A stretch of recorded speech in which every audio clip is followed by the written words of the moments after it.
আজ তোমাদের জন্য নিয়ে আসলাম একটা গোলাপ ফুল। কত সহজে দেখো গোলাপ ফুল আঁকা যায়। প্রথমে এরকমভাবে দিয়ে উপরে অংশটা দিয়ে মাঝখানে নিচে একটা ইউর মতো করে আর চারদিকে পাপড়ি দিয়ে দেবেন।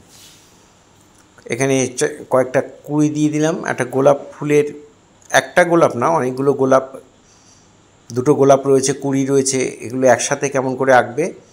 আমি পেন দিয়ে আঁকছি, তোমরা পেন্সিল দিয়ে এঁকে নিতে পারো, বা যারা পারবে তারা পেন দিয়ে করতে পারো।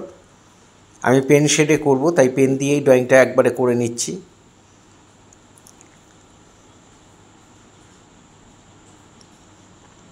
এখানে পাতা এঁকে দিলাম।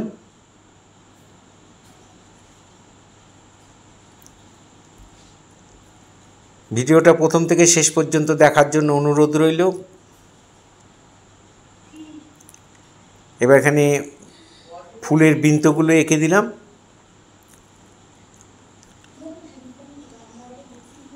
ডালের মধ্যে আমি শেড দিচ্ছি, পাতার মধ্যে শেড দিচ্ছি, দেখো কেমন করে দিচ্ছি। এখানে পাতার মধ্যে এইভাবে শেড দিয়ে দিবে। খুব একটা পেন স্কেচ বলা যায় যেতে পারে, খুব বেশি শেড আমি দেইনি, হালকার ওপর করেছি।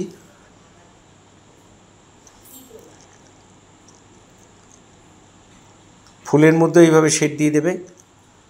প্রত্যেকটা পাপড়ির নিচের থেকে শেডগুলো আসবে, এখানে ভেতর থেকে আসবে, ডিপগুলো বাইরের দিকে লাইট হয়ে যাবে। এটা জেল পেন দিয়ে করতে পারো বা বল পেন দিয়ে করতে পারো, যার কাছে যেটা থাকবে, তবে ব্ল্যাক কালারটাই বেশি ভালো লাগে।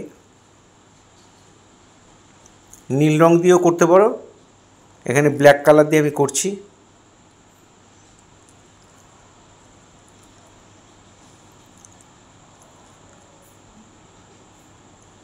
ডালের মধ্যে শেডগুলো দিয়ে দিচ্ছি।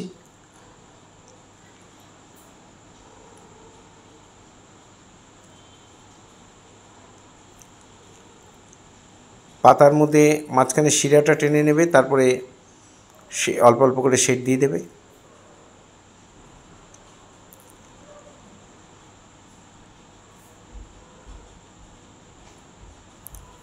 এখানেও একটা পাতায় শেড দিয়ে দিলাম।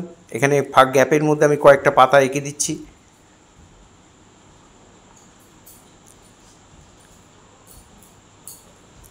এখানে ওই গ্যাপের মধ্যে আমি পাতা এঁকে দিলাম। এই ধরনের ভিডিও প্রতিনিয়ত পাওয়ার জন্য অবশ্যই আমার একমাত্র YouTube channel Suryadip art gallery আপনারা অবশ্যই সাবস্ক্রাইব করবেন। ভালো লাগলে লাইক কমেন্ট করবেন।